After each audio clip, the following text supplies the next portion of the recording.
Στη σφαίρα των σπάνιων και ενιγματικών ψυχικών διαταραχών, το σύνδρομο Capgras φαντάζει σελίδα βγαλμένη από το σενάριο ενός θρίλερ. Φανταστείτε έναν κόσμο όπου τα πρόσωπα των αγαπημένων σας μετατρέπονται σε μάσκες που φοριούνται από απατεώνες. Έναν κόσμο όπου η εμπιστοσύνη καταρρέει και βασιλεύει η παράνοια.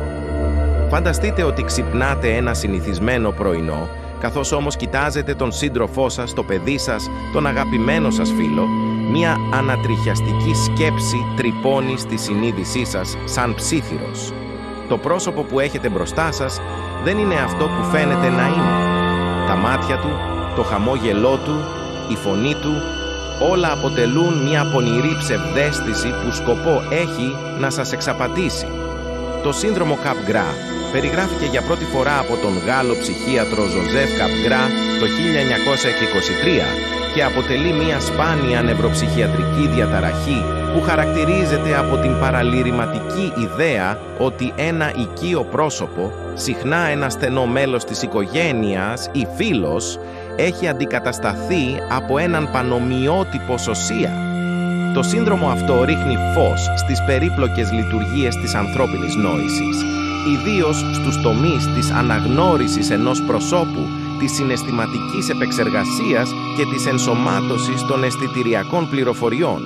Τα άτομα που πάσχουν από το σύνδρομο Capgras εμφανίζουν συνήθως ένα συγκεκριμένο μοτίβο συμπτωμάτων, με βασικό χαρακτηριστικό την ακλόνητη ιδέα ότι ένα οικείο πρόσωπο έχει αντικατασταθεί από έναν απατεώνα.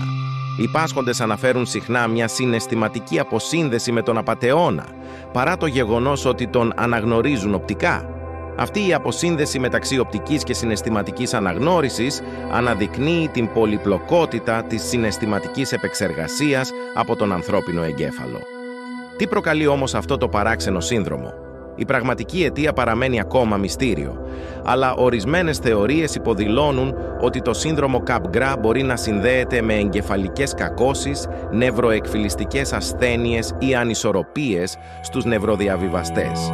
Η πιο μπερδεμένη πτυχή του συνδρόμου όμως είναι η επιλεκτικότητά του. Οι πάσχοντες μπορεί να αναγνωρίζουν τα αγαπημένα τους πρόσωπα, αλλά να είναι πεπισμένοι ότι ορισμένα άτομα, όπως διασημότητες ή ιστορικά πρόσωπα, έχουν αντικατασταθεί από απατεώνες.